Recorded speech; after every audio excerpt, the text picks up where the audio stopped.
De retour de mission, des gendarmes du Val d'Oise sont intrigués par un véhicule suspect. Une Renault grise, dangereusement arrêtée le long d'une voie rapide. Porte passager ouverte. On décide de contrôler le véhicule et ses occupants. Je mets le gyrophare. À l'approche des gendarmes, un homme remonte précipitamment dans la voiture qui prend la fuite. Là, on part en course-poursuite direction Sarcelles. Les gendarmes ignorent tout de l'identité des fugitifs.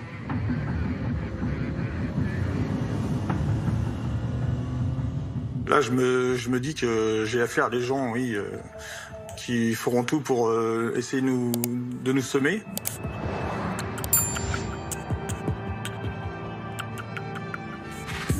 On poursuit le véhicule jusqu'à un rond-point où se trouve l'église chaldéenne en direction de Sarcelles.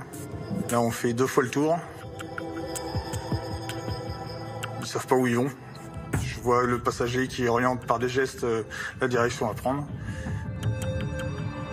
400 mètres plus loin, un feu rouge bloque la circulation. La voiture des fugitifs est immobilisée. Donc là, on descend du véhicule pour essayer d'interpeller au moins le conducteur. Ah, c'est tendu, ouais. Au moment où on arrive dessus, malheureusement, le feu repasse au vert. Et j'ai juste le temps d'essayer de saisir son bras. Ma main heurte sa tête, ce qui fait lui retirer sa casquette et ses lunettes. Sur le coup, je l'ai pas reconnu. Les fugitifs redémarrent en direction de Sarcelles. Après 6 km de course-poursuite, leur voiture pénètre dans le parking souterrain d'un centre commercial.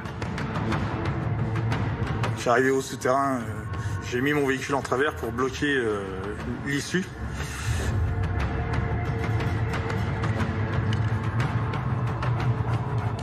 On ne sait pas à qui on a affaire, on ne sait pas s'il y a des armes. On est prudent. Le gendarme tente de suivre la piste avec son chien. La voiture est abandonnée, moteur encore allumé, mais aucune trace des passagers.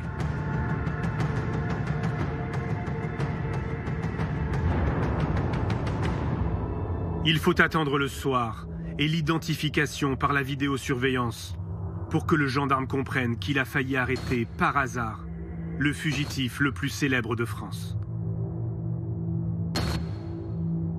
5 heures après, j'apprends que c'est Faïd Redouane. Voilà. Je me dis que je l'ai loupé. L'interpellation de Redouane Faïd se serait jouée à quelques minutes. Et s'il avait échappé de peu à la police? L'homme aurait été repéré à Sarcelles, près de Paris. Une course-poursuite a eu lieu. Juillet 2018. Redouane Faïd est le fugitif le plus recherché de France. Le voici sur des images inédites.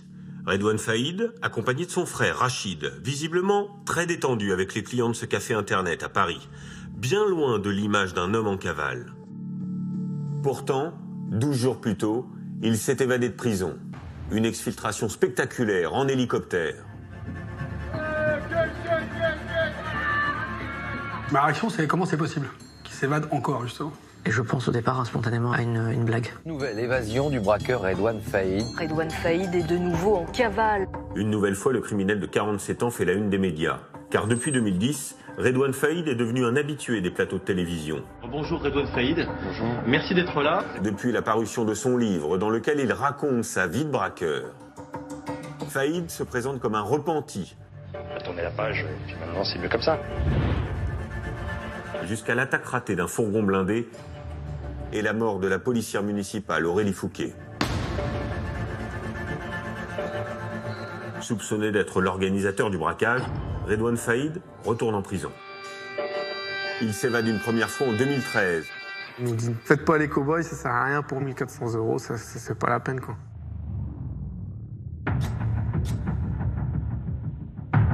Une deuxième en 2018 et renforce ainsi sa réputation de roi de la belle. Vous laissez femme et enfants et c'est parti pour 3 mois intenses.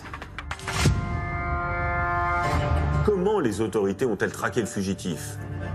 Pour quelqu'un qui s'était évadé le 1er juillet, dormir en forêt, ça veut dire que vraisemblablement il n'y a pas beaucoup de moyens financiers derrière. On identifie parmi les vêtements retrouvés un t-shirt orange qui était porté par Redouane Faïd au moment de son évasion. Ce qui a attiré notre attention, c'était la corpulence et la taille des individus qui portaient les burqas, qui manifestement n'étaient pas des femmes. Y a-t-il eu des défaillances de l'administration pénitentiaire? Madame la ministre, quand une telle faillite est ressentie comme inévitable, c'est qu'il y a quelque chose qui ne va pas. Comment un pistolet automatique et des explosifs en quantité peuvent se retrouver dans une prison sécurisée. Donc là, on sait très bien que, de toute façon, on nous attend à l'orée du bois, c'est évident. Je souhaite tirer toutes les conséquences qui devront en être tirées. Grâce à des témoignages exclusifs, Cellule de crise vous plonge au cœur de la traque de l'homme le plus recherché de France.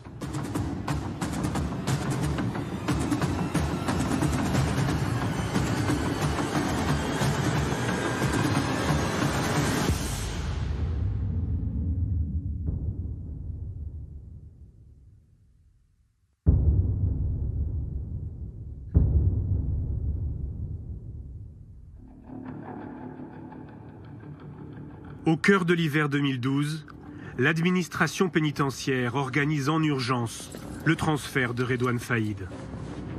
Le directeur de la prison de Fresnes, où il est détenu depuis 10 mois, est convaincu que le braqueur prépare une évasion. Dans un rapport à sa hiérarchie, il détaille les informations en sa possession.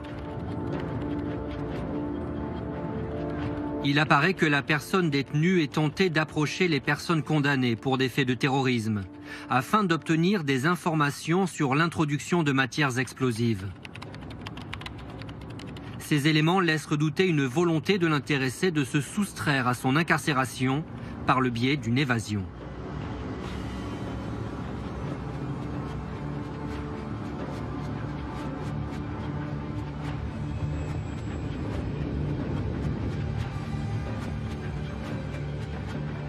Les autorités choisissent de transférer Redouane Faïd à la prison de l'Île-Sequedin. Un établissement ouvert en 2005 et réputé sécurisé. C'est un établissement qui est doté de miradors, qui est doté d'un système de vidéoprotection. C'est un parc pénitentiaire qui est en capacité de garder des profils sensibles, voire lourds.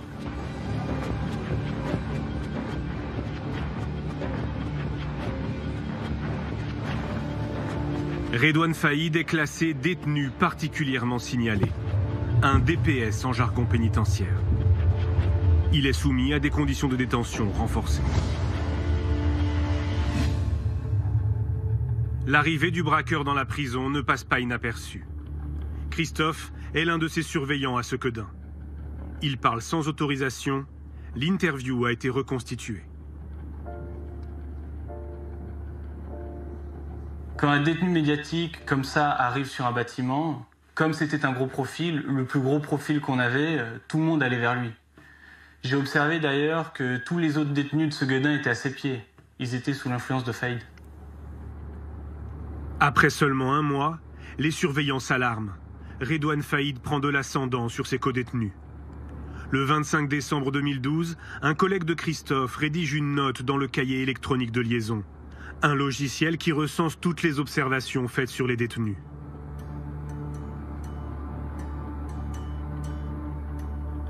Il passe son temps à discuter énormément avec la personne détenue BS, mais également FA. Ces derniers pourraient être sous son influence pour un éventuel mouvement ou autre au sein du bâtiment B, à surveiller de très près. Malgré cette alerte, progressivement, la tension des surveillants se relâche.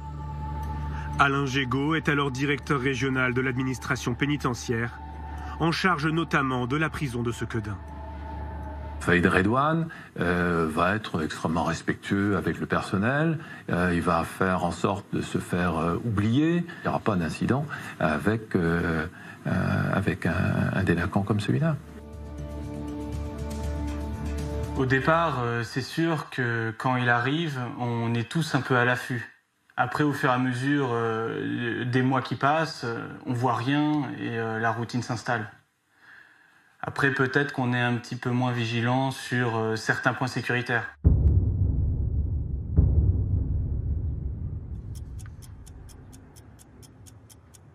Depuis 4 mois et demi, Redouane Faïd est un détenu exemplaire. Ce matin-là, il a rendez-vous avec son frère Abdeslam pour un parloir, comme c'est le cas 2 fois par semaine. À la main, son sac de linge sale qu'il doit remettre à son frère. En dépit de son statut de détenu signalé, Redouane Faïd n'est soumis à aucune palpation de sécurité en sortant de sa cellule. Il descend au parloir, situé au rez-de-chaussée de la prison, près de la cour extérieure.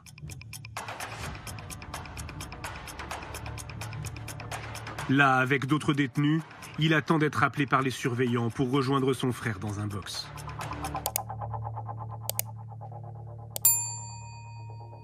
Gérard Carré attend lui aussi pour un parloir. J'étais à côté de Faïd Redouane et je ne le connaissais pas. À un moment donné, il s'est retourné, il s'est mis à genoux et il a commencé à défaire des affaires de son sac. Là, moi, je pensais qu'il avait oublié sa carte d'identité. Alors, je le regardais et il m'a regardé d'un œil noir. J'ai compris que c'était pas le moment de lui donner un coup de main. Donc, j'ai regardé autre part. Redouane Faïd sort un pistolet de son sac de linge.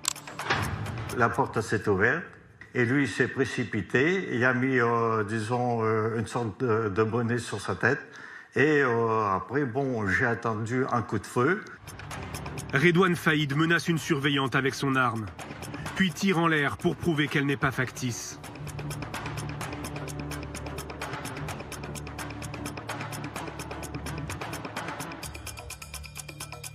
Du côté famille, Isabelle attend dans un box pour une visite. Tout d'un coup, j'entends il est armé, c'est une prise d'otage. Voilà, donc là, je me dis oui, enfin, qu'est-ce qui se passe enfin, voilà. Et puis, j'ai vu passer une personne avec une arme sur la tente d'une autre personne. Avec 3 surveillants sous la menace de son arme, Faïd prend la direction des parloirs. Miguel Langlais, surveillant à Sequedin, commence sa journée de travail. Il va se retrouver pris au cœur de l'évasion. Et là, j'entends la chef qui dit c'est une prise d'otage, c'est Faïd. Dès que j'ai entendu Faïd, tout de suite, on comprend que c'est pas faux et puis il va se passer quelque chose. Je me dis pas que je peux être en danger. Je me dis, faut que j'y aille, je sais pas, c'est l'instinct professionnel. Redouane Faïd se dirige vers la salle d'attente des familles, qui donne directement sur la cour intérieure de la prison. Il détient 3 surveillants en otage. Depuis la fenêtre du couloir, Miguel Langlais observe la scène. Il y a une petite lucarne, et là je vois qu'à l'intérieur, il est en train de mettre quelque chose sur la porte en face. Et là, il me voit, et il me dit, écoute, t'es là, tu restes là. À ce moment-là, vous savez que vous avez une personne armée en face de vous, et vous connaissez le pédigré du bonhomme, vous me dites, je pense que ça va faire mal. De son sac, Redouane Faïd sort un pain de plastique qu'il pose sur la porte. Puis il écarte les surveillants. La porte explose et il y a un bout de serrure qui passe à 10 cm de ma jambe. La première explosion, elle me surprend parce qu'on ne bouge pas les oreilles. J'ai jamais entendu une explosion aussi forte, à part les pétards. Donc je me dis, ça y est, on y est, quoi. Hein. Ça n'existe pas que dans les films, quoi.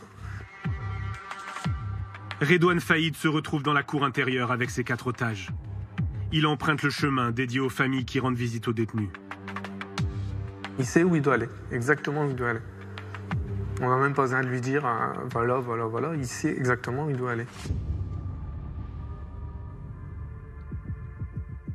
Alain Gégaud est chez lui lorsqu'il est prévenu de l'évasion par le directeur de la prison de Sequedin. Moi, pour ma part, je suis informé dans les 7-8 minutes qui suivent le début de l'évasion. La première question que je me suis posée, c'est comment un pistolet automatique et des explosifs en quantité peuvent se retrouver dans une prison sécurisée. Préfet, police, gendarmerie. L'alerte remonte jusqu'aux plus hautes autorités. Lorsque les premiers policiers arrivent sur place, l'évasion est toujours en cours. Les instructions sont claires. Aucune action avant l'arrivée du GIPN, le groupe d'intervention de la police nationale.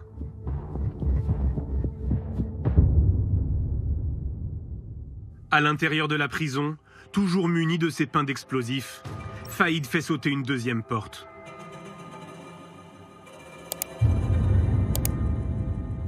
Il nous dit, faites pas les cow-boys, ça sert à rien pour 1300 ou 1400 euros, c'est pas la peine, quoi. C'est pas la peine. Pensez à votre famille, à vos enfants. Enfin, il nous fait comprendre que ça sert à rien de faire le héros, quoi. Le braqueur et ses otages arrivent à la troisième porte. Les surveillants des Miradors sont armés. Pour éviter d'être pris pour cible, le détenu demande aux otages de former un bouclier humain autour de lui.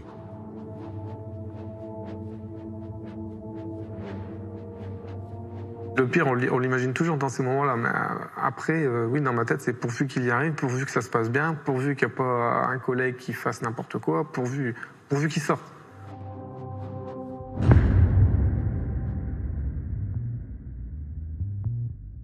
Redouane Faïd fait sauter la dernière porte, celle qui le conduit à l'extérieur de la prison.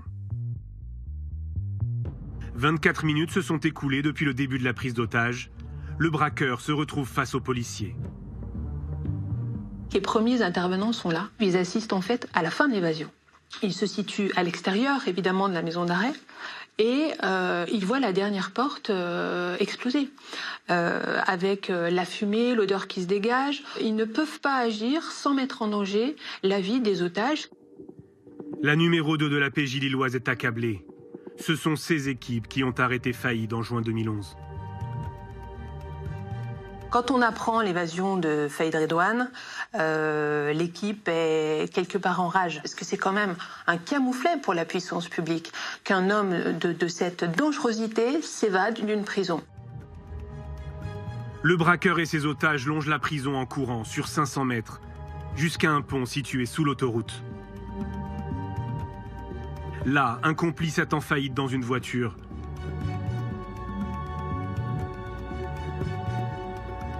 Le braqueur libère alors 3 des 4 surveillants. Il m'a dit, toi tu viens avec moi dans la voiture. Alors pourquoi moi, je sais pas. Dans ces moments-là, on dit pas oui, on dit pas non, on n'a pas le choix. Miguel Langlais se retrouve à l'arrière de la voiture avec Redouane Faïd. Le véhicule s'engouffre sur l'autoroute, direction Paris. J'ai eu peur, ouais. Oui, je me souviens très bien d'avoir eu peur. Ouais.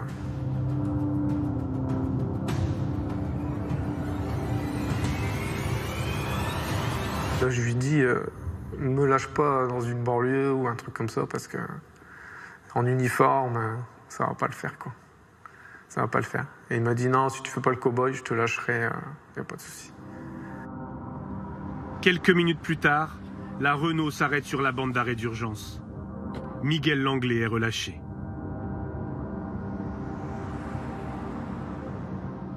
Ah là, tout s'effondre. On pense à tout, on pleure. Hein, là, on est soulagé, mais tout se ressasse, quoi. Tout revient, et puis on s'effondre. On pense aux enfants, on pense à tout, quoi. Là, c'est dur. Hein.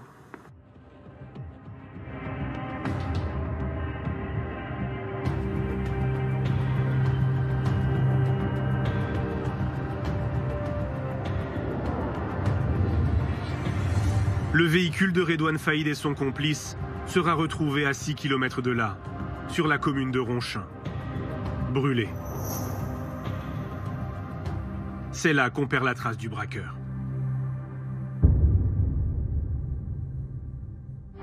Mais tout d'abord donc cette évasion spectaculaire ce matin, un détenu issu du grand banditisme. Le braqueur Redouane Faïd s'est enfui de la prison en utilisant des explosifs et en prenant 5 personnes en otage. Redouane Faïd est le fugitif le plus recherché de France. Des barrages sont mis en place, des gendarmes déployés, des hélicoptères mobilisés.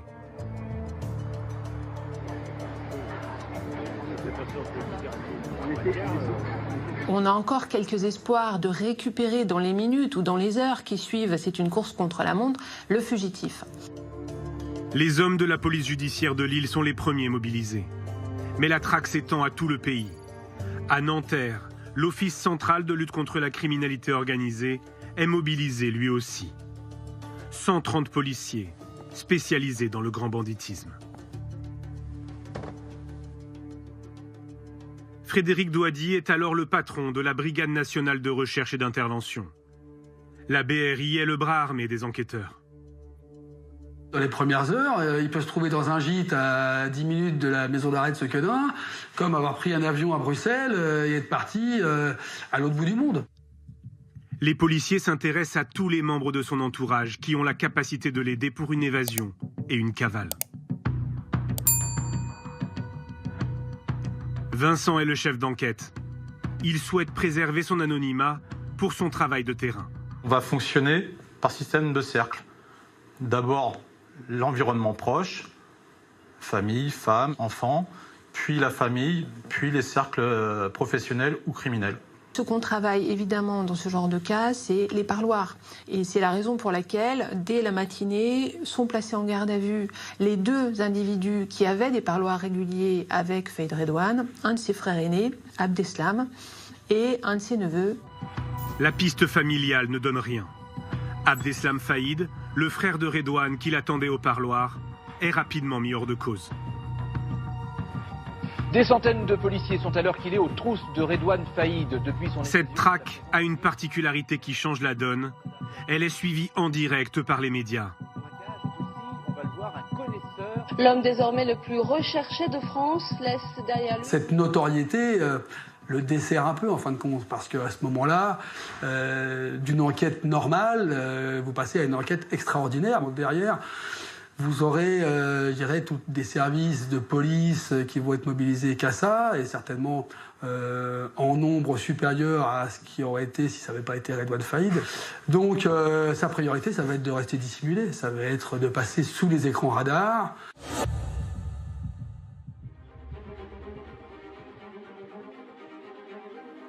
À quelques kilomètres de Nanterre, place Vendôme, la ministre de la Justice tient une réunion de crise. Henri Masse, le numéro 1 de l'administration pénitentiaire, a été convoqué en urgence par Christiane Taubira.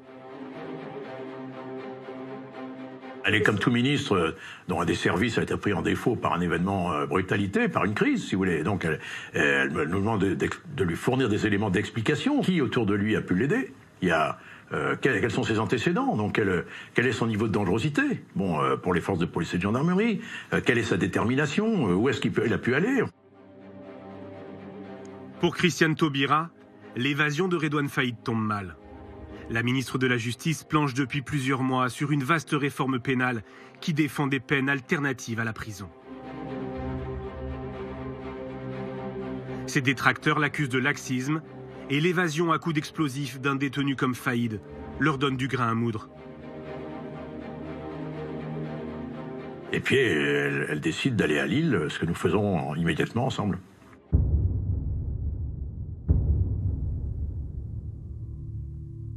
À Sequedin, les responsables de la prison doivent assurer le bon fonctionnement de l'établissement, en dépit des dégâts causés par l'évasion. La prison, après la sortie de Redouane Faïd, se trouvait dans une situation d'insécurité totale, puisqu'il n'y avait plus de porte d'entrée. On ne va pas pouvoir assurer le fonctionnement de l'établissement dans des conditions normales. Sequedin, c'est 800 détenus. C'est un samedi, donc c'est un jour de parloir. Donc ça veut dire qu'il faut aussi expliquer aux détenus que compte tenu de la situation de crise au niveau de l'établissement, les parlements n'auraient pas lieu, et maintenir les gens dans leurs cellules. En fin d'après-midi, lorsque Christiane Taubira et Henri Mas arrivent sur place, la ministre demande à refaire le parcours de Redouane Faïd. Alain Gégaud les accueille. Quand Christiane Taubira arrive à Sequedin, elle est quand même d'humeur assez désagréable, mais ça peut tout à fait se comprendre. Et donc demande à comprendre ce qui s'était passé et le pourquoi du comment. Ça me confirme ce que je sais, c'est-à-dire que si vous voulez, quand on fait sauter des portes de sortie d'établissement pénitentiaire avec des explosifs, c'est exceptionnel, enfin, c'est quelque chose d'une intensité inconnue. Dans la foulée, une réunion est improvisée entre les syndicats du personnel et la ministre de la Justice. L'ambiance est électrique.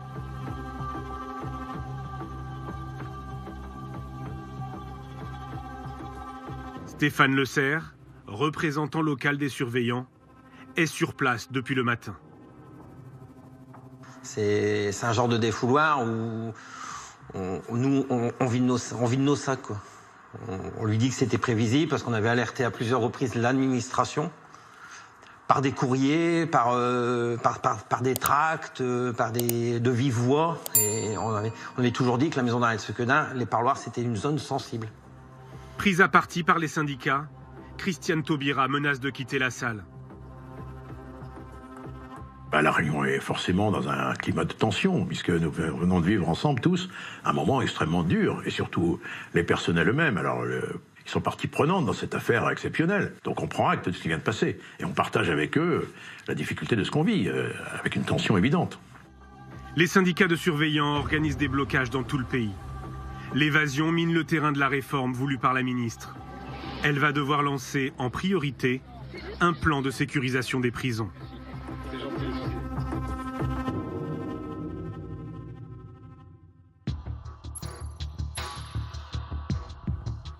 À Nanterre, pour retrouver le fugitif le plus recherché de France, les policiers déploient d'importants moyens de surveillance. Une cinquantaine de personnes sont mises sur écoute. Plus de 4 millions d'appels et de SMS sont analysés. Sans aucun résultat.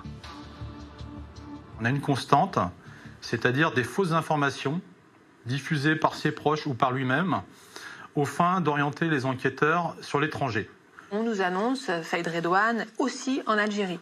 C'est la raison pour laquelle, dès le jour de l'évasion, la police judiciaire va le diffuser en mandat d'arrêt européen, en mandat d'arrêt qui va être transformé international via le canal Interpol. L'intéressé lui-même est un professionnel de l'intox. Pour remonter jusqu'à Faïd, les policiers suivent aussi la piste des complicités au sein même de la prison. Grâce aux vidéosurveillances, ils découvrent un étrange manège. Le 12 avril, veille de son évasion, le braqueur a rendez-vous avec son frère et son neveu pour un parloir. Sur ces images, Redouane Faïd qui sort de sa cellule. Dans sa main, un sac rouge censé contenir son linge sale. Le surveillant ne procède pas à la palpation de sécurité.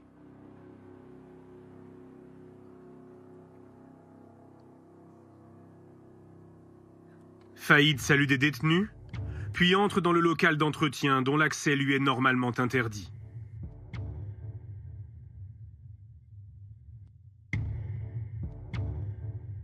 Il en ressort 22 secondes plus tard pour se rendre au parloir.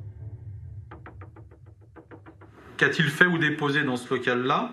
Toujours est-il qu'un chien spécialisé dans les matières explosives va remarquer au niveau d'un casier dans ce local-là. Pour les enquêteurs, Redouane Faïd vient de récupérer son arme et les explosifs. Il descend au parloir, mais celui-ci est annulé. Son frère et son neveu ne se sont pas présentés. Dans le jargon pénitentiaire, c'est ce qu'on appelle un parloir fantôme. Redouane Faïd revient en cellule. Comme le parloir n'a pas eu lieu, son sac de linge sale n'est pas fouillé. Par la suite, Faïd Redouane va avoir un comportement atypique, puisque d'ordinaire, il assiste à l'ensemble de ses promenades, il va à la bibliothèque ou à la musculation. Or, suite à ce parloir fantôme, on va constater que Redouane Faïd va regagner sa cellule et ne sortira plus du tout jusqu'au lendemain matin dans le cadre de son évasion.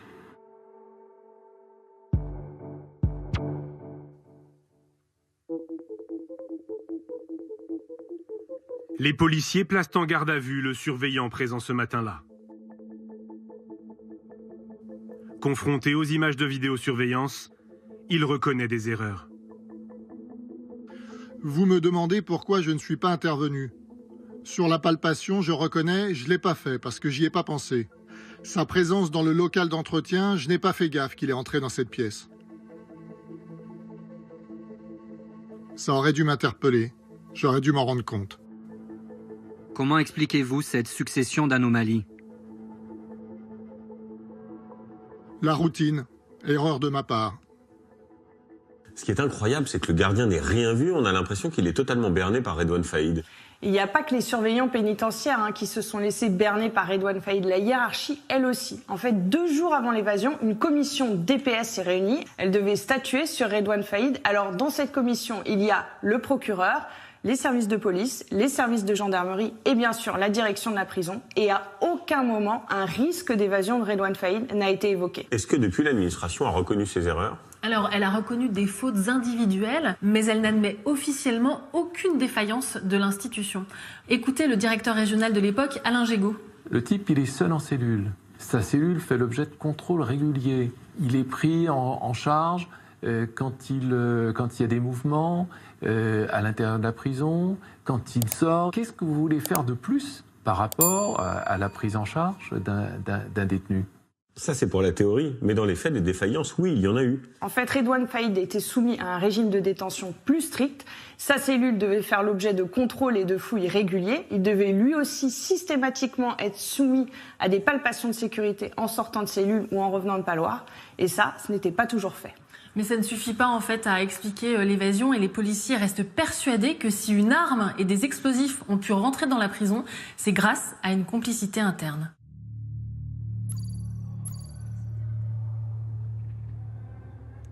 À la maison d'arrêt de Sequedin, l'enquête se poursuit pour identifier les complices qui ont pu faire entrer l'arme et les explosifs. Quasi tout le monde se soupçonne. Tout le monde se demande si... Enfin voilà, on se pose plein de questions à savoir qui, comment, pourquoi. C'était une ambiance, oui, glauque. Difficile à vivre. Les policiers suspectent un autre surveillant. Selon certains détenus, il serait connu pour faire entrer toutes sortes d'objets illégaux dans l'établissement. Il est placé en garde à vue.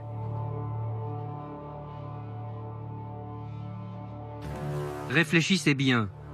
Ne pensez-vous pas qu'il serait temps de nous dire tout ce que vous savez sur l'évasion de Faïd Redouane? J'ai jamais rentré des explosifs et des armes pour Redouane Faïd. Avez-vous fait rentrer autre chose que armes ou explosifs? Oui, de la viande, des produits d'entretien, du parfum, des shampoings et aussi des cigarettes. Le surveillant sera révoqué, mais pas condamné. Les enquêteurs n'ont ni aveu, ni preuve d'un lien direct entre lui et l'évasion de Redouane Faïd. L'enquête sur les complicités au sein de la prison piétine. Mais la traque va connaître une brusque accélération. « 40 jours après l'évasion, les policiers reçoivent une information d'un de leurs indiques. Redouane Faïd aurait passé plusieurs nuits dans un hôtel de Roissy. Le fugitif serait accompagné d'un autre homme. Ils circuleraient ensemble, à bord d'une Peugeot grise. Sur ce type d'affaires, on peut avoir des tuyaux de gars qui ont vraiment un intérêt à donner une information qui permettrait peut-être, à minima, de le localiser ou d'identifier certains de ses complices.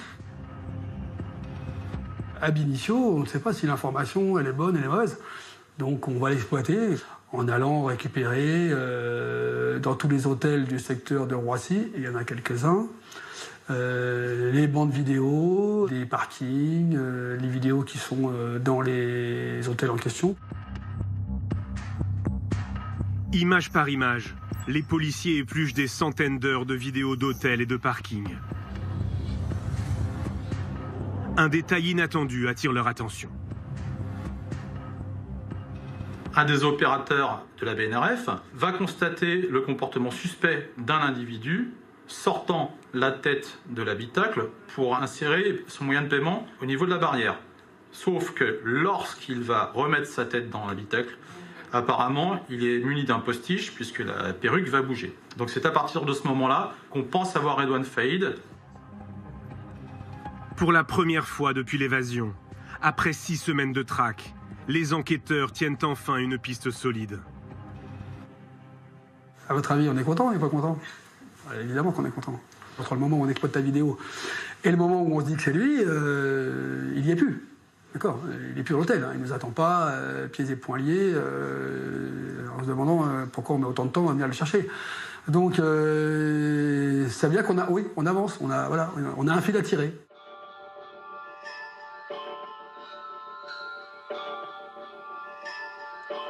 Grâce à cette image prise sur le parking, les policiers remontent jusqu'à un hôtel Ibis. 30 enquêteurs sont mobilisés pour éplucher à nouveau les vidéosurveillances de l'établissement. Cette fois, ils reconnaissent formellement Redouane Faïd. Il porte une perruque et des lunettes de soleil. Il sort de l'ascenseur, des sacs à la main.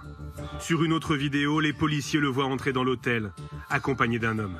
Là, on le voit en pied, on voit... Voilà, puis surtout, on détecte la présence d'un autre individu qui l'accompagne. Hein. Et pour le coup, celui-là, il a un nom. L'homme aux côtés de Redouane Faïd a réservé la chambre d'hôtel sous sa véritable identité, Hassan Bourouas. Âgé de 29 ans, il est connu des services de police pour vol et port d'armes, mais n'a jamais été incarcéré.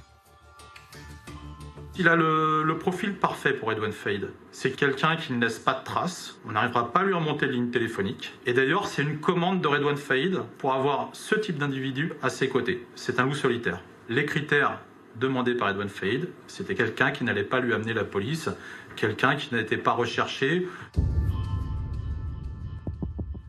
Lorsque les policiers identifient Faïd, les 2 hommes ont déjà quitté les lieux. Pour retrouver leurs traces, les enquêteurs sollicitent les groupes hôteliers dans toute la France.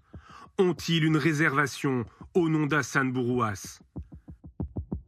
Le 28 mai, la confirmation tombe. Un dénommé Bourouas occupe une chambre dans un motel de Ponto-Combo, en Seine-et-Marne. La réservation, elle est en cours, par contre. Donc, il faut tout de suite se projeter sur le terrain pour aller vérifier et surtout valider cette réservation et confirmer que dans cet hôtel, il y a premièrement Bourouas et surtout Redouane Faïd.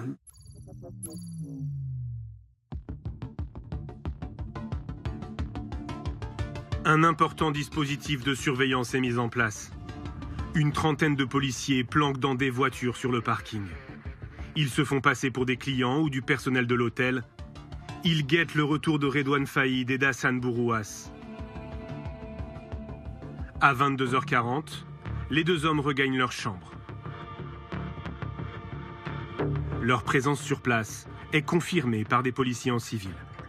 Voilà, on est suffisamment bien placé pour confirmer que c'est bien lui qui utilise cette chambre et avec son homme de confiance. Et donc une fois qu'il est dans la chambre d'hôtel, il y est.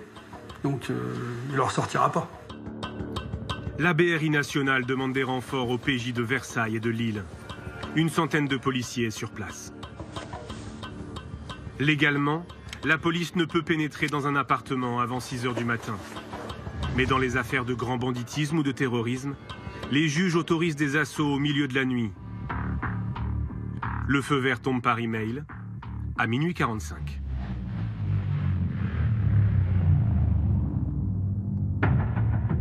On va prendre le temps de s'assurer que les malfaiteurs sont bien endormis, donc on va attendre. Tant pis, on ronge notre frein, mais on attend pour être certain que l'opération se déroulera dans les meilleures conditions. Faïd et Bourouas occupent la chambre numéro 38. Elle est au premier étage, à l'entrée de la coursive. Une équipe de la BRI se met en position. Pour ne pas donner l'alerte, aucun client n'a été évacué. Toutes les sorties de l'hôtel sont bloquées. On va encercler l'immeuble pour permettre ensuite à la colonne d'intervention de venir se positionner, mais au préalable, on a évité tout risque de fuite.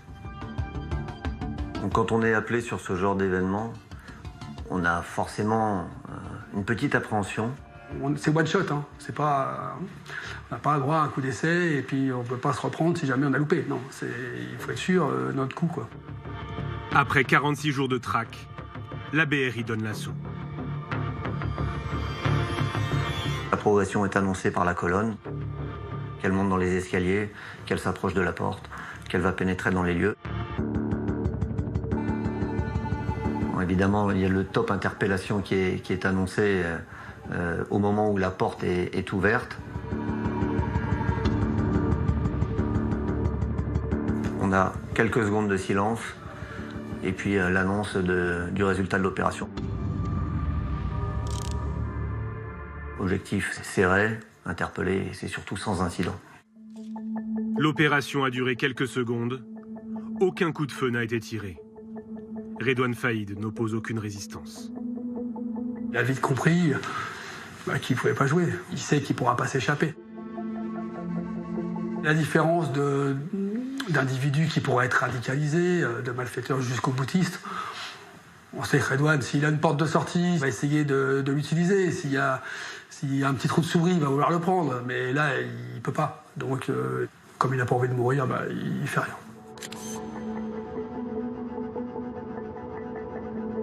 Il est groggy et puis il sait qu'il est fait, il a les menottes dans le dos et voilà, il monte dans la voiture et il va pas dire un mot jusque de notre bureau.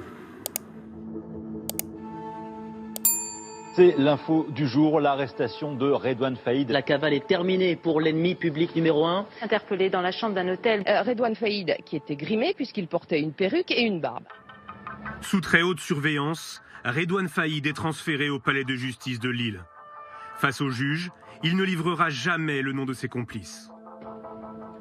Interpellé avec lui, Hassan Bourouas sera condamné pour transport d'armes. De son côté, l'administration pénitentiaire va tenter de tirer des leçons de cette évasion.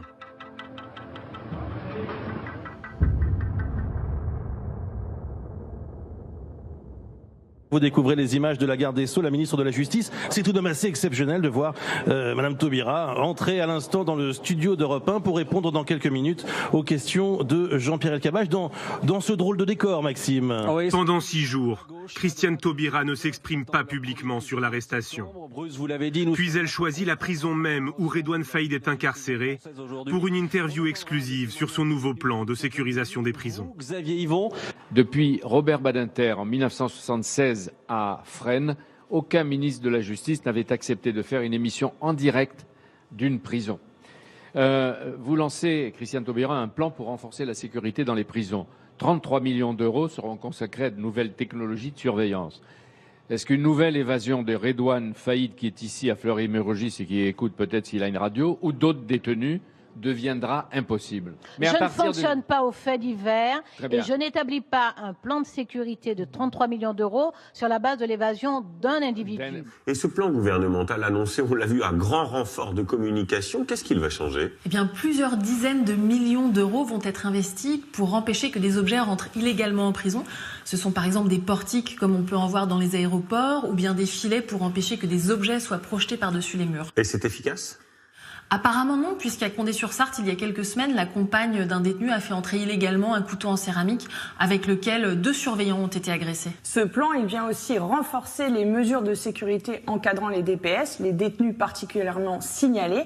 En fait, l'évasion de Faïd a révélé des pratiques très différentes en fonction des établissements. Donc un nouveau texte va venir harmoniser et renforcer ces mesures de sécurité. Bien, on imagine qu'avec toutes ces mesures, ce plan, ces millions qui sont investis, une évasion de Redouane Faïd est désormais impossible. En théorie, oui, et pourtant, il va y parvenir en organisant lui-même sa propre exfiltration.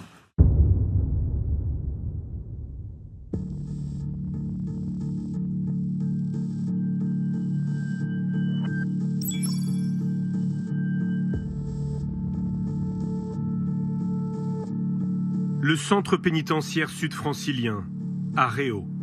C'est dans cette prison récente, réputée parmi les plus sûres de France, qu'est incarcéré Faïd depuis le 21 novembre 2017. Condamné à 10 ans de prison après son évasion de l'île Sequedin, Il figure sur la liste officieuse des 10 détenus les plus susceptibles de s'évader. La direction de la prison a donné des consignes spécifiques. Des palpations de sécurité quotidiennes, 2 fois par mois, des fouilles à nu, avant et après chaque parloir, une fouille intégrale et l'interdiction de tout contact avec les autres détenus. Ce surveillant parle sans autorisation. Son interview a été reconstituée.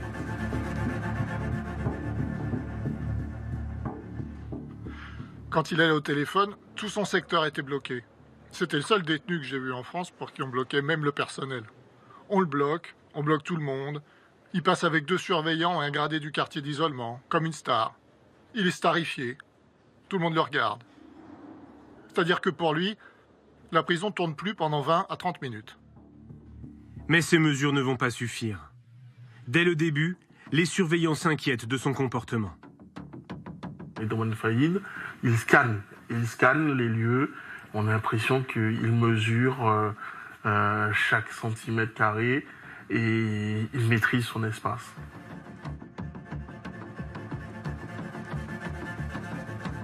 Faïd, c'est lui qui nous observait en fait. Il prend ses marques, il prend ses repères, il s'habitue. Les agents font remonter ces observations à leur hiérarchie. À partir de janvier 2018, moins de 2 mois après l'arrivée de Faïd, la direction régionale envoie des emails d'alerte auprès de la direction de l'administration pénitentiaire.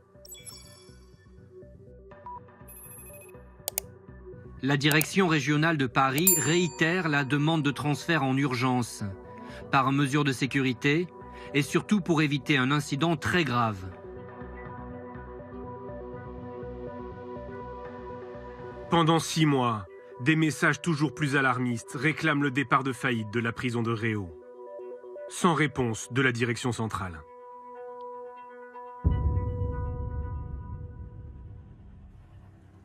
En février 2018, les surveillants de Réau soufflent. Le braqueur est jugé en appel à Paris pour l'attaque ratée d'un fourgon blindé dans laquelle la policière municipale Aurélie Fouquet a été tuée. Le temps du procès, Faïd est transféré à Fleury-Mérogis.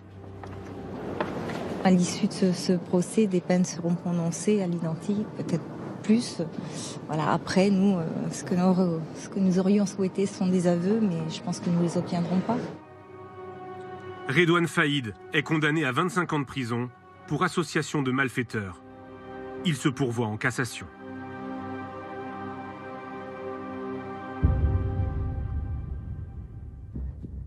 Cinq jours plus tard, à la grande surprise du personnel du centre pénitentiaire, le braqueur est de retour à Réau. Un des chefs qui l'accueille ce jour-là me dit « Mais tu peux pas imaginer la réaction de Redouane Faïd d'être agréablement surpris de se retrouver à Réau. Je pense que c'est pas la qualité de la bouffe qui lui a manqué. Quand il revient, il est content. Il est content parce qu'il est dans un environnement qu'il maîtrise. Dans un lieu connu, c'est plus facile de préparer quelque chose d'illicite. Moins de 15 jours après le retour de Faïd à Réau, la direction régionale redemande par email son transfert à l'administration centrale. Il a déjà repéré toutes les failles de la structure et la connaît trop bien maintenant. Nous savons par expérience que c'est juste une question de temps. Le 22 juin, après de nombreuses relances, la direction de l'administration pénitentiaire finit par répondre. Le transfèrement aura lieu dans le courant du mois de septembre. Cette réponse provoque la colère de la direction régionale. Je considère votre décision très dangereuse pour le centre pénitentiaire sud-francilien, pour le personnel et pour l'ordre public.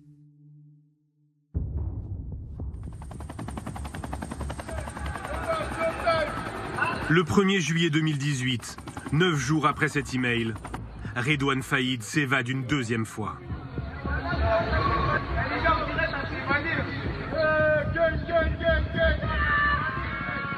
Je reçois un coup de téléphone de mon adjoint chef de service qui me dit en ces termes Faïd s'est barré. La spectaculaire évasion. L'évasion du braqueur Redouane Faïd. Je reçois un SMS sur un des téléphones qui me dit Redouane Faïd s'est évadé. Et je pense au départ spontanément à une blague. Et ensuite, je regarde le deuxième téléphone et là, je vois que j'ai une vingtaine d'appels en absence. Et donc là, je comprends qu'il y a un énorme problème. Redouane Faïd s'est enfui de la prison de Réau à bord d'un hélicoptère. C'est un petit peu l'incrédulité quand même qui m'envahit. Parce que c'est un détenu particulièrement surveillé. Les questions sur son évasion sont nombreuses. Ma réaction, c'est comment c'est possible qu'il s'évade encore, justement. Et d'un autre côté, alors qu'on est condamné à 25 ans de réclusion criminelle, comment ne pas envisager la suite de sa vie qu'au travers d'une évasion? Redouane Faïd est de nouveau en cavale.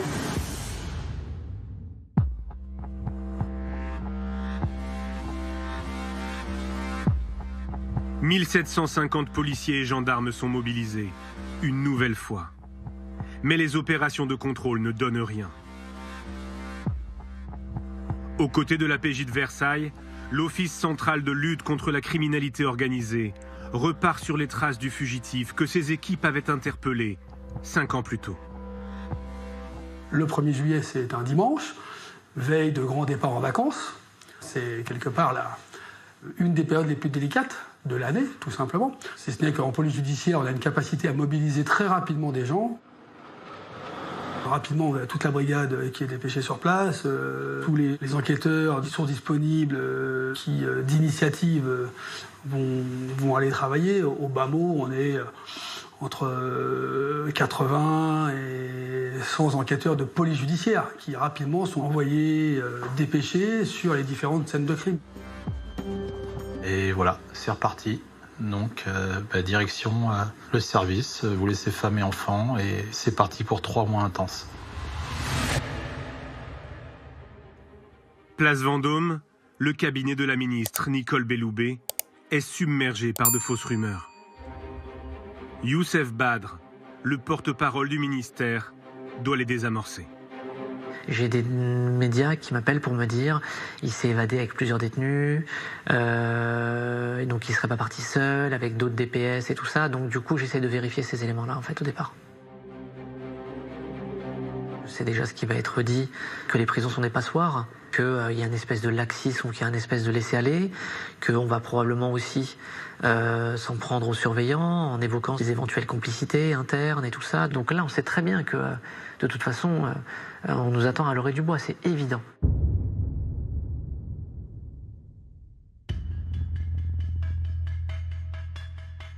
En fin d'après-midi, le 1er juillet, la ministre se rend à Réau. Venu lui aussi soutenir les surveillants, le syndicaliste Régis Grava l'interpelle sur les demandes de transfert de Faïd. Je dis à la ministre, il y a des éléments qui prouvent clairement qu'il y avait quelque chose qui se préparait et les agents vont remonter. Maintenant, qu'ont fait vos services? Donc sa réponse est une réponse politique.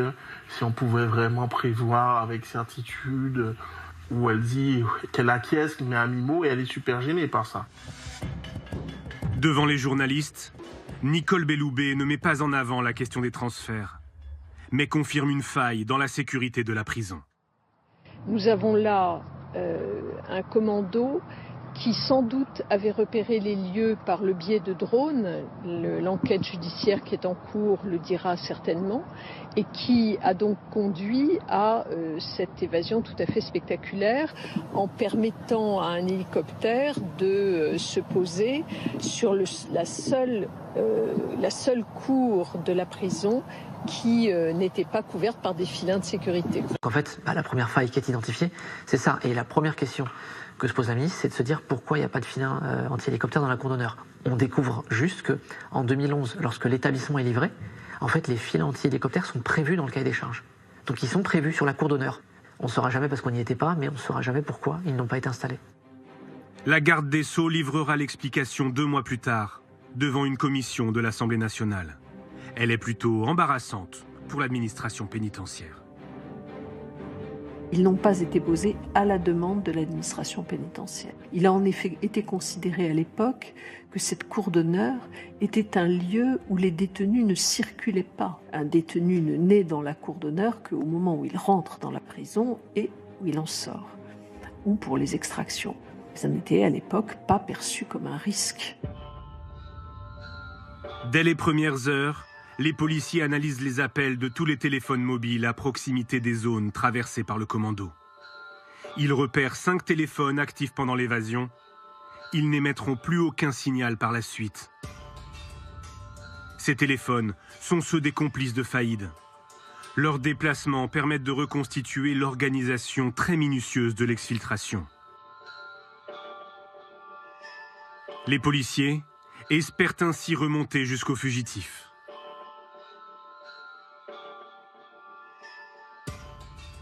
Dès 8h30, le 1er juillet, une Renault Mégane noire se déplace sur la N104 en Seine-et-Marne. Elle fait étape à Lésigny pour déposer un complice. L'homme porte le matériel qui va servir à l'évasion.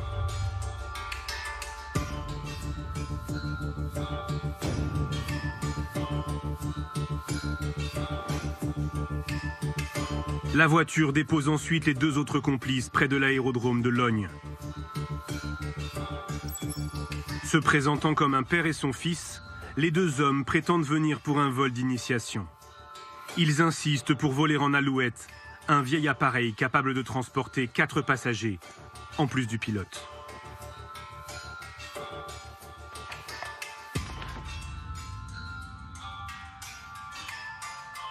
La Renault Mégane retourne ensuite à Gonesse et se gare en bordure de la D370, près d'une station essence.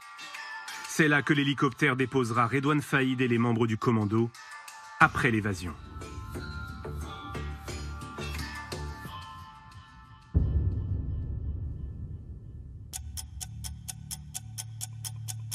Au même moment, à la prison de Réau, Redouane Faïd est conduit au parloir, escorté par 2 surveillants.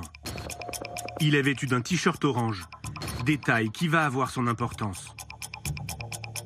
Dans une synchronisation parfaite, le complice de la Mégane donne le top départ par téléphone au commando de l'hélicoptère.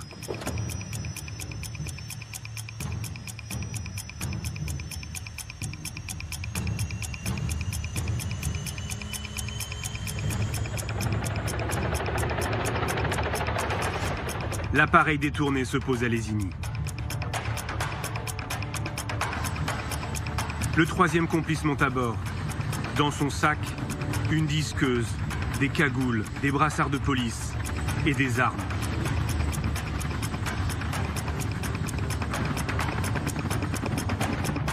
Le commando est au complet.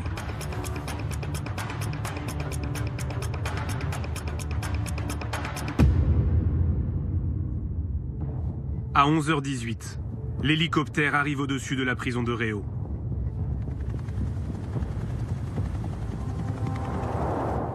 Les comptes rendus des surveillants permettent de reconstituer ce qui s'est passé minute par minute.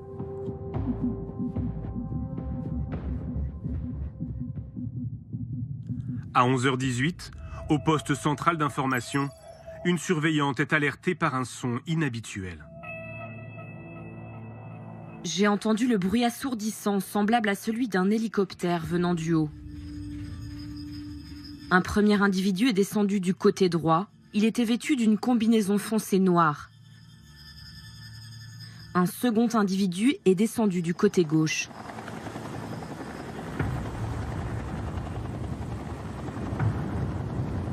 J'ai aussitôt appelé la police par la ligne directe.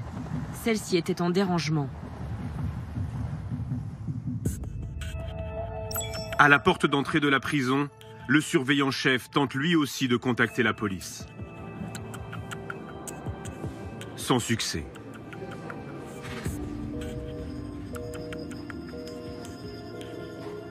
Un de ces hommes finit par utiliser son portable pour joindre le commissariat le plus proche. À mon grand étonnement, on nous a dit « c'est une blague ». Au bout du téléphone, un policier demande aux surveillants de décliner leur identité, leur adresse, leur fonction. Devant tant de questions, nous nous sommes énervés. Nous lui avons demandé de nous prendre au sérieux et de nous envoyer des renforts tout de suite.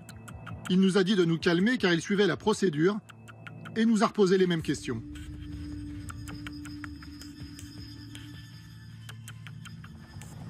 Le surveillant-chef distingue à l'intérieur de l'hélicoptère le pilote tenu en joue par un homme cagoulé.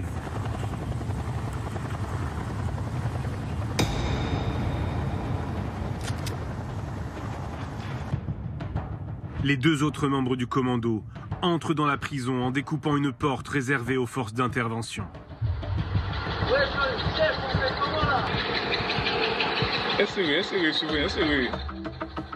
Suivant la procédure en cas de crise, les surveillants ramènent tous les détenus dans leurs cellules. Mais pour Faïd, les consignes sont strictes. Il ne doit croiser personne lors de ses déplacements. Donc on est sur le point de bloquer tous les mouvements et de sortir Faïd, et c'est à ce moment-là que le commando arrive. Ça s'est joué à peut-être une petite minute, quoi. Mais vraiment à peu de choses près, parce qu'on avait déjà évacué tout le parloir sauf lui. Le surveillant resté au parloir se retrouve nez à nez avec un membre du commando.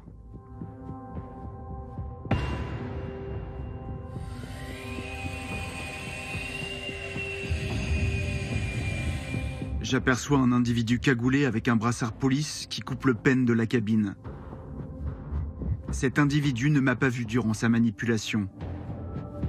Sans arme, le surveillant est dans l'impossibilité d'intervenir. Redouane Faïd et ses complices rejoignent l'hélicoptère.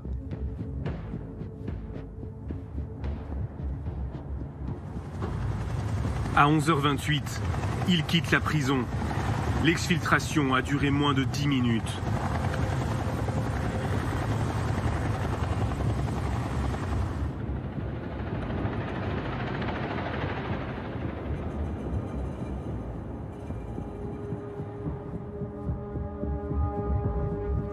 La police n'arrivera qu'après le décollage de l'hélicoptère.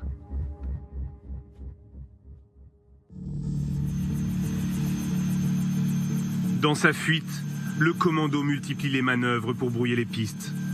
Après une 50aine de kilomètres de vol, l'hélicoptère se pose à Gonesse. Les fugitifs mettent le feu à l'appareil. Le pilote les voit prendre la fuite à bord de la Mégane. Ils se rendent ensuite dans le parking souterrain d'un centre commercial, en bordure de l'autoroute A1. À 11h49, les complices incendient la voiture. Faïd monte dans une Kangoo blanche garée par un complice. À 11h53, la vidéosurveillance du parking prend ce cliché. On y voit Redouane Faïd à la place du passager. La Kangoo rejoint la 1 et remonte vers Senlis. À 12h11, les lignes téléphoniques des membres du commando cessent toute activité.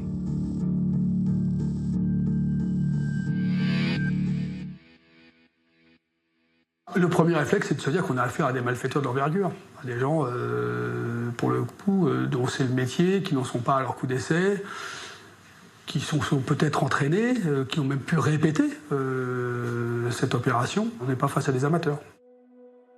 Les enquêteurs décortiquent ce qu'ils appellent les scènes de crime. L'hélicoptère retrouvé à Gonesse en partie brûlé. La Mégane utilisée comme voiture relais et abandonnée par le commando dans le centre commercial, elle aussi calcinée. La Kangoo blanche retrouvée brûlée dans l'Oise, moins de 24 heures après l'évasion.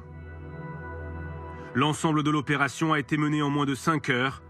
Aucun coup de feu n'a été tiré. C'est une évasion sans aucun coup de feu, sans aucune résistance. Effectivement, ça peut paraître surprenant, mais les surveillants pénitentiaires ne sont pas armés. Alors depuis peu, certains syndicats réclament des tasers, mais le ministère de la Justice campe sur ses positions. En fait, ce qu'ils craignent, c'est qu'en cas d'évasion ou de mutinerie, ça se termine en bain de sang. Alors, il y a bien des surveillants qui sont armés, ce sont ceux qui sont dans les miradors, mais ils ont interdiction de tirer sur un hélicoptère en vol. Écoutez les explications du ministère de la Justice. C'est la loi. En fait, on ne peut pas tirer sur un hélicoptère en vol. Et l'hélicoptère fait un vol stationnaire. Si vous tirez, ça veut dire que quelque part, vous sacrifiez aussi les gens qui sont dedans. Or, avec le commando, je crois qu'il y a le pilote, il me semble. Et je pense que les surveillants aussi ne savent pas qui est dedans. Ils peuvent imaginer tous les scénarios possibles. Il y a peut-être des gens qui ont été pris en otage, on ne sait pas. C'est ce qui permet d'expliquer l'évasion de Redouane Faïd, le fait que les surveillants et les surveillantes ne soient pas armés. Alors c'est plus complexe que ça. Le cœur du problème, c'est ce transfert de Redouane Faïd qui n'a jamais eu lieu malgré les nombreuses alertes de la direction régionale. Oui, les échanges de mails qui demandaient ce transfert de prison n'ont pas donné lieu à un transfert effectif. En effet, chacun se rejette la faute et dans cette administration réputée pour son mutisme, les fuites vont se multiplier. Dès le lendemain de l'évasion, le 2 juillet, Le Figaro va révéler en partie cet échange de mails.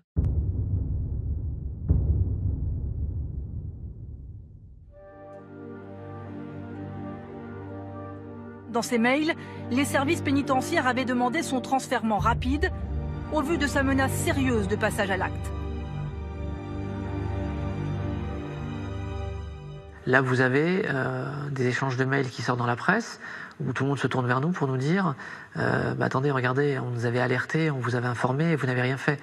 C'est pas la réalité de ce qui se passe. Et là, les fuites qui sont données sont en plus parcellaires et donc forcément partiellement fausses. La personne qui fait sortir une information a toujours intérêt à la faire sortir. Je n'en ai pas tiré de conclusion à partir du moment où je ne savais pas qui le diffusait, ou d'où la fuite émanait. Ces mails traduisent la remontée du terrain qui n'a pas été suivi par ces décideurs. Ça permet aux uns et aux autres de dire la vérité. Pourquoi l'administration centrale n'a pas pris la décision de faire bouger Redouane Faïd. Avec ces fuites qui pointent des dysfonctionnements au plus haut niveau de l'administration pénitentiaire, Nicole Belloubet se retrouve en première ligne. Madame la ministre, quand une telle faillite est ressentie comme inévitable, c'est qu'il y a quelque chose qui ne va pas. À l'Assemblée nationale, lors de la séance des questions au ministre, les députés demandent des explications. Il y a pu y avoir des erreurs et les informations de la presse de ce matin, une demande sans suite de transfert vers un centre mieux sécurisé, nous interroge. Nous voulons savoir ce que vous comptez faire pour tirer les conséquences de cette évasion. La parole est à Madame Nicole Belloubet, garde des Sceaux, ministre de la Justice. Je souhaite porter un regard clinique sur cette évasion et je souhaite tirer toutes les conséquences qui devront en être tirées. Je dis bien toutes les conséquences, y compris pour mesurer les défaillances et prendre les éventuelles sanctions qui s'imposeraient si cela est nécessaire. Au-delà des erreurs individuelles, ce qui est pointé dans cette affaire, c'est la responsabilité de toute l'administration pénitentiaire. Oui, nous nous sommes procuré cet échange de mails et nous avons le fin mot de l'histoire. Alors, face à la colère de la direction régionale, l'administration centrale propose finalement de transférer Faïd à Fleury-Mérogis. Sauf que Fleury, c'est une prison qui est surpeuplée. Salah Abdeslam y est incarcérée.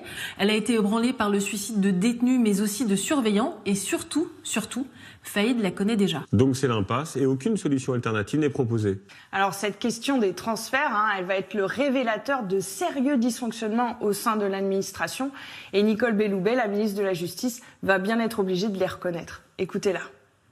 L'inspection relève une difficulté de ce point de vue. Autrement dit, une insuffisante réactivité des gens qui sont aujourd'hui à l'administration centrale et qui ne répondent peut-être pas avec la réactivité suffisante à ce type de détenus à risque. Bien, c'est clair. La ministre pointe les responsabilités de certains cadres de l'administration pénitentiaire, mais aussi leur décalage, leur déconnexion avec ce qui se passe sur le terrain dans les prisons. Et la crise est telle que Nicole Belloubet va annoncer une réforme d'ampleur et notamment la fusion des services qui s'occupent de la remontée d'informations depuis les établissements et ceux qui s'occupent des transferts. Et suite à cette crise, le numéro 2 de l'administration pénitentiaire va être écarté. Officiellement, c'est dans le cadre de cette réforme, mais c'est lui qui avait supervisé le transfert de Redouane Faïd.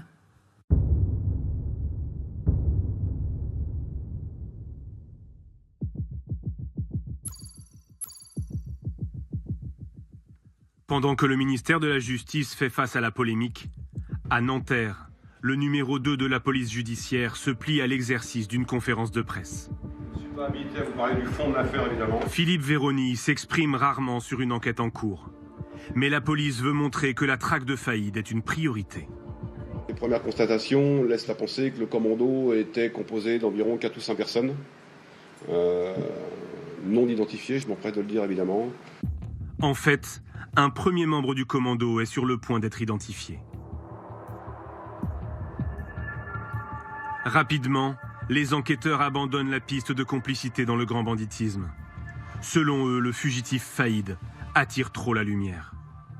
Dans les jours qui vont suivre, ça va être la piste familiale qui va se décider concernant Redouane Faïd. Il n'y a pas de bandits ou de malfaiteurs qui ont voulu s'associer à son projet d'évasion, parce qu'ils doivent se douter qu'à côté du moment où il aura réussi à s'évader, il aura sur le dos tous les flics de France. Donc tous ceux qui seront dans son entourage et qui auront été associés seront dans la nasse et seront dans les mailles du filet et seront levés un jour ou l'autre. Au sein de la brigade de recherche des fugitifs, c'est le policier qui avait déjà traqué Faïd après l'évasion de 2013 qui supervise l'enquête. Nous travaillons sur toutes les archives de la police, notamment les anciennes affaires, et on essaye de ressortir l'identité de ses complices. Et on s'est aperçu que Redouane Faïd, des membres de sa famille avaient été mis en cause, notamment 2 de ses neveux. Des frères de Faïd et certains de ses neveux sont connus des services de police. Il faut tisser une toile d'araignée, essayer de s'assurer que les gens qu'on cible sont bien là. S'ils sont pas là, on est en droit de se dire qu'ils sont peut-être du coup avec Redouane. Bon, on va s'intéresser du coup à leurs proches, à proprement parler, les frères, les cousins, les oncles, les tantes, les neveux. La plupart habitent la région de Creil, dans l'Oise. Des écoutes téléphoniques sont lancées, les policiers se déploient dans la ville. Un travail de filature très délicat. Chaque cible mobilise 5 à 7 policiers. Ils savent tous qu'à un moment ou à un autre, ils risquent d'être surveillés par la police. Donc on est obligé d'engager beaucoup de fonctionnaires, de façon à ce que ce ne soient pas toujours les mêmes qui soient au contact et qu'il puisse y avoir une rotation, je dirais, dans les surveillances qui vont être exercées. Les enquêteurs vont donc désormais se concentrer sur les membres de la famille de Redouane Faïd. Ils vont se focaliser en fait sur 2 frères, les 2 frères qui rendent le plus souvent visite à Redouane Faïd en prison, Brahim Faïd et Rachid Faïd. Alors Brahim, il est présent le jour de l'évasion, il nie toute implication. Les enquêteurs vont quand même le placer en garde à vue et ils le relâchent au bout de 30 heures. Et l'autre frère, Rachid ? Rachid, il rend une dernière fois visite à Redouane en prison le 26 mai, c'est 1 mois avant l'évasion. Et ensuite, il a un alibi solide, il part pour l'Algérie. Donc lui aussi est écarté par la police ? Pas tout à fait, parce qu'en fait, les enquêteurs s'aperçoivent qu'il a un 2e passeport, qu'il a réservé des billets pour rentrer en Europe en multipliant les escales. Ils perdent sa trace à Amsterdam, mais ils sont convaincus que le jour de l'évasion, il était bien présent en France. Et ça va se confirmer, ça, par la suite ? Un élément vient confirmer cette thèse, l'ADN retrouvé sur le parcours du commando, et il correspond bien à celui de Rachid Faïd. C'est un point important et une sacrée avancée pour l'enquête, car désormais les enquêteurs, la police, sait que Rachid Faïd était présent au moment de l'évasion. Ils vont décider en fait de ne pas rendre l'information publique parce que ce qu'ils espèrent, c'est que Rachid Faïd les conduise jusqu'à son frère Redouane. Bonjour Stéphane. Bonjour Jérôme. Vous êtes pilote d'hélicoptère. Nous découvrons votre voix, votre visage aussi. On a beaucoup parlé de vous depuis dimanche dernier, depuis cette évasion spectaculaire de Redouane Faïd. Ils me font descendre de l'hélicoptère, ils me prennent en joue avec des armes et des coups de crosse et m'expliquent ce qu'on allait faire et leur choix d'aller aller chercher un ami à la prison de Réau. Et ils m'expliquent qu'il faut que j'obtempère et que je fasse bien mon travail, sinon ma famille serait certainement menacée et que quelqu'un était devant chez moi. Le récit de la prise d'otage est précis, mais pour les enquêteurs, des questions persistent. Le vol de l'hélicoptère semble très préparé. Le plein d'essence aurait été calculé au plus juste pour décoller avec 5 passagers. Un vol sans GPS, en rase-motte, pour échapper au radar. Le commando a-t-il été aidé par un expert ? Un autre élément intrigue les enquêteurs. Une proche du pilote a échangé des lettres avec Faïd jusqu'en 2016.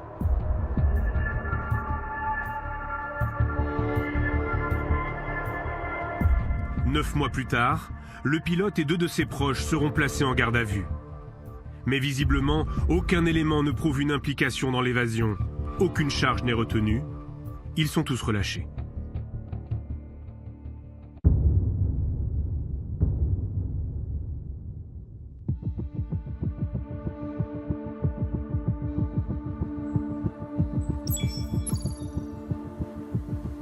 Une découverte en forêt confirme la piste familiale. Les enquêteurs mettent la main sur du matériel utilisé par les malfaiteurs lors de l'évasion. Il a été retrouvé grâce au témoignage d'un chasseur. c'est quelqu'un qui a pour habitude de fréquenter cette forêt, qui est témoin d'un manège un peu suspect, qui voit des gens qui à l'heure à laquelle il les croise, manifestement n'ont rien à faire dans ce secteur boisé à proximité de Creil, qui va passer son chemin, qui va y retourner par la suite et qui va tomber sur des effets vestimentaires.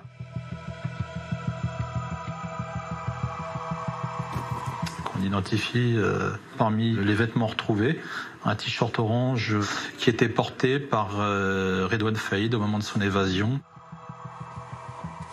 Cette découverte, ça nous a fait comprendre deux choses. C'est que, pour quelqu'un qui s'était évadé le 1er juillet, dormir en forêt, ça veut dire que vraisemblablement il n'y a pas beaucoup de moyens financiers derrière et qu'il est sur un cercle assez resserré et il est dans sa zone de confort puisqu'il est sur Creil. Donc les éventuels départs à l'étranger avec une cagnotte cachée, etc., pour nous, ça n'apparaissait pas être la piste la plus pertinente. Donc on était à ce moment-là, on a acquis la conviction qu'il pouvait être dans le milieu creillois qu'il connaît si bien.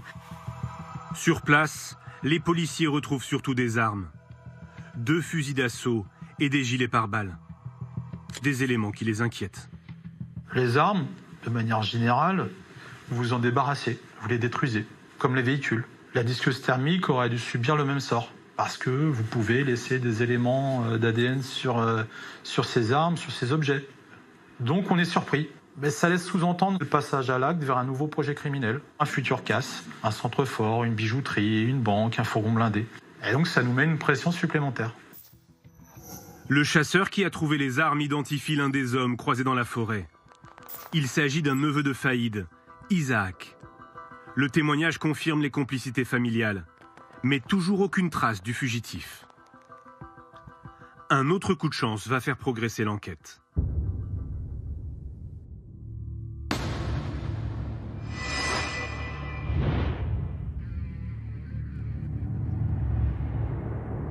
Pris en chasse par une voiture de gendarmerie après un contrôle inopiné, Faïd et un complice se réfugient dans le parking d'un centre commercial.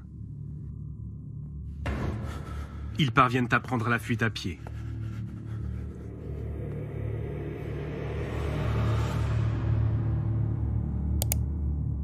Rapidement sur place, les gendarmes de la brigade de recherche ignorent que la voiture était conduite par Redouane Faïd.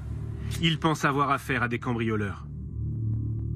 Je vois rapidement qu'il y a à l'intérieur tout le nécessaire à commettre des cambriolages, à savoir visseuse dévisseuse, pied de biche, marteau. Je m'aperçois également qu'il y a des affaires, donc t-shirt, jeans, sales, et également brosse à dents et rasoir. Des boîtes attirent leur attention. L'une d'entre elles contient une matière blanche non identifiée, l'autre, des câbles électriques.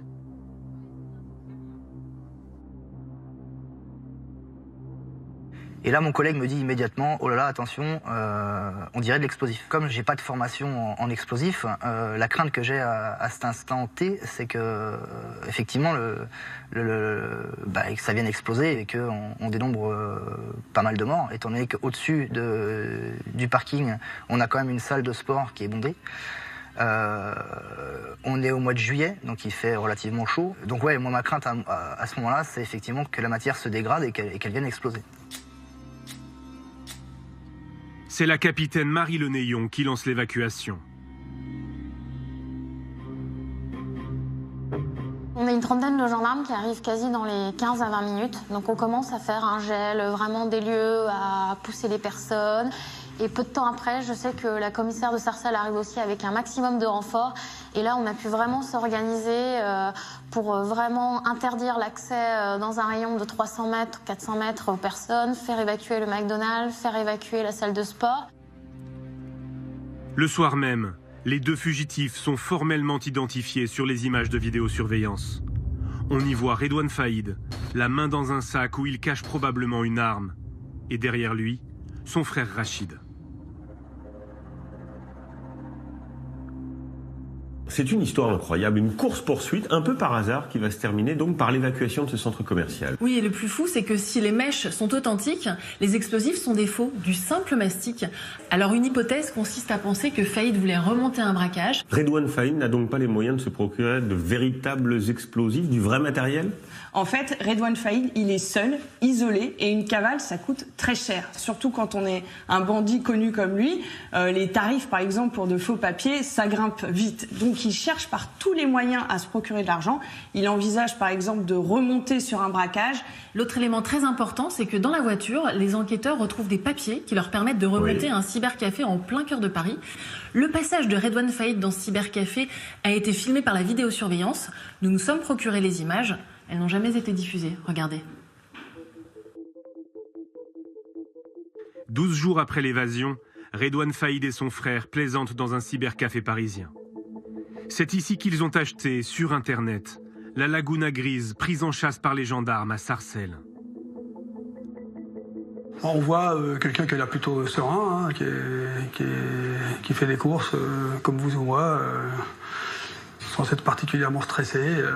Bon, il est un petit peu grimé, dans le sens où il porte une casquette pour essayer quand même d'être le moins visible possible. Enfin, en tout cas, il n'a pas de perruque, il n'a pas de moustache, il n'a pas de bonnet.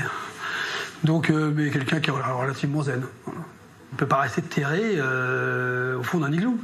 Donc il faut bien vivre, il faut sortir, il faut voir des gens, il faut prendre des contacts, il faut vivre. Hein. Sinon, si c'est pour pas vivre, autant rester en prison. Donc il faut faire quelque chose. Donc forcément, il s'expose. Les policiers vont organiser des planques devant le cybercafé. Sans résultat. Mais une nouvelle fois, le fugitif va devoir s'exposer.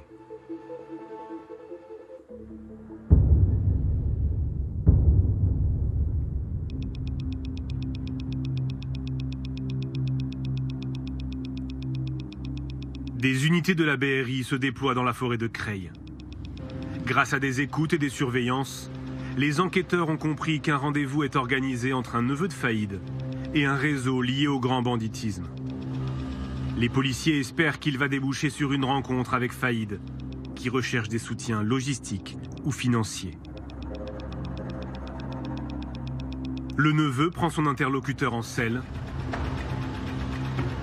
mais au dernier moment, le passage d'un hélicoptère éveille la méfiance des deux hommes.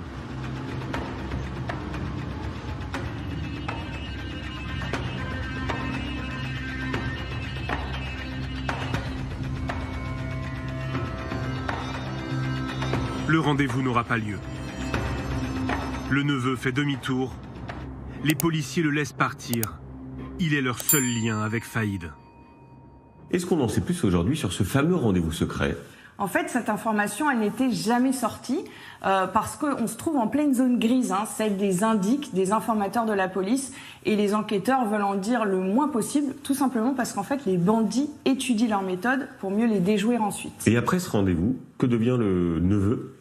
D'une manière générale, en fait, les complices de Redouane Faïd se savent surveiller, ils redoublent de prudence, et malgré les énormes moyens mobilisés, les heures d'écoute de surveillance, l'enquête piétine. Les policiers, ils vont explorer toutes les pistes. Alors, il y a un chauffeur de taxi qui leur parle d'une conversation qu'il a entendue dans sa voiture. Une journaliste qui tenterait d'avoir rendez-vous avec Redouane Faïd. Alors, ce qu'ils vont faire, c'est avec l'accord des juges d'instruction, ils vont placer cette journaliste sur écoute et il y aurait même eu des filatures. Ce qui va poser question parce que ces pratiques sont contraires aux règles du secret des sources. Oui, d'ailleurs, sa chaîne BFM TV a annoncé son intention de porter plainte. Et cette piste du taxi, elle va mener à quelque chose ? Cette piste, elle ne va mener à rien. En fait, la traque, elle est au point mort. Donc les policiers vont accentuer la pression sur l'entourage de Faïd pour faire un peu bouger les lignes et ils vont cibler tout particulièrement sa famille.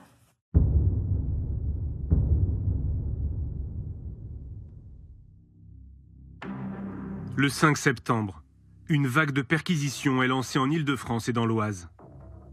Les policiers cherchent à mettre la pression sur l'entourage de Faïd, dans l'espoir que l'un des proches sous surveillance commette une erreur.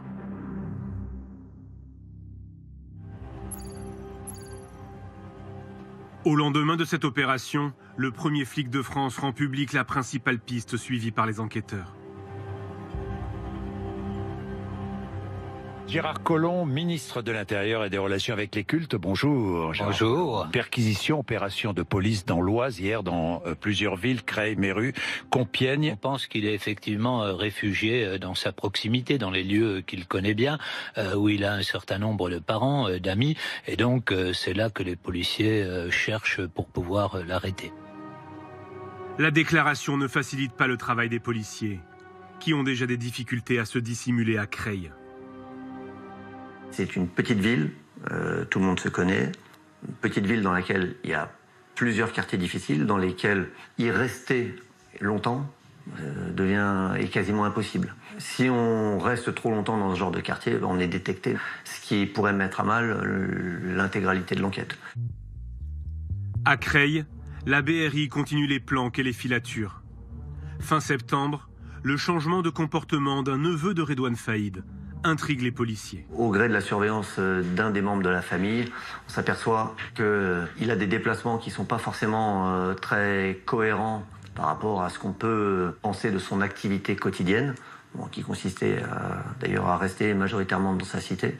Ça va attirer notre attention et nous laisser penser que peut-être, à certains moments, il va pouvoir aller au contact de Redouane Faïd. Le téléphone du neveu leur permet de remonter jusqu'à un autre portable. C'est un téléphone qui avait une activité particulière, qui n'était allumé notamment que la nuit. Et donc les filatures engagées pour essayer d'identifier l'utilisateur de ce téléphone nous amènent à identifier un véhicule. Ce véhicule, il va nous amener à Creil et à un immeuble. On avait déjà en fait eu des informations sur la présence dans cet immeuble de manège un peu suspect.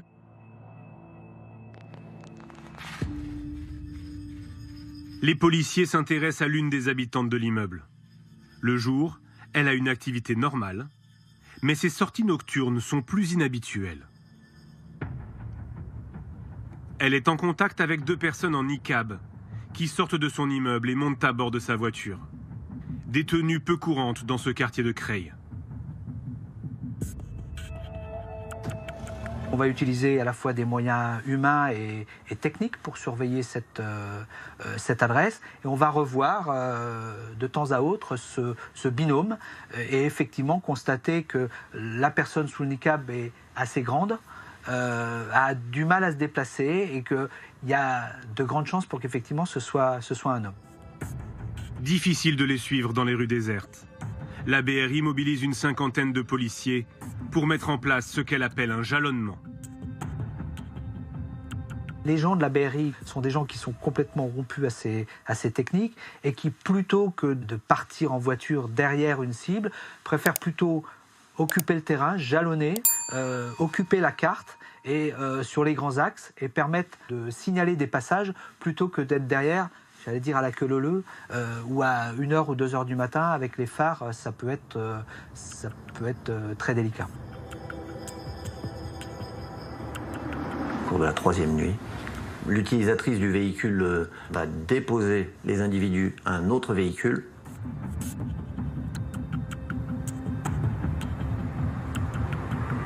Et là, les individus auront enlevé leur burqa.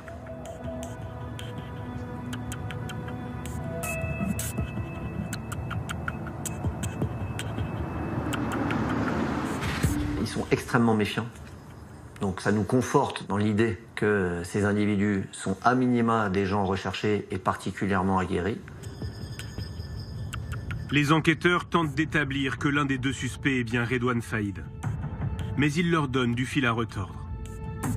On est face à un individu qui connaît très bien notre façon de fonctionner. Pour déjouer nos surveillances, le moindre rond-point, il va faire 2 fois le tour et il va rouler très en dessous des limitations de vitesse. De façon à ce que si un véhicule le suit, il soit automatiquement détecté. Finalement, à la faveur d'un éclairage, les policiers pensent avoir identifié le fugitif. On acquiert vraiment à ce moment-là la conviction que la personne qui se trouve au tout départ de notre surveillance en passager du véhicule, c'est à 99% Redouane Faïd.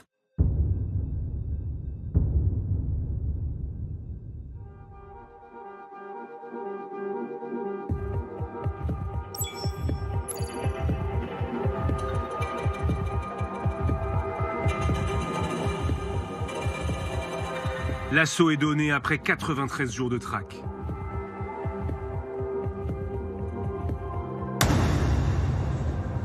Faïd est interpellé à 4h20 du matin avec son frère Rachid et ses 2 neveux. En tout, 7 personnes sont mises en examen.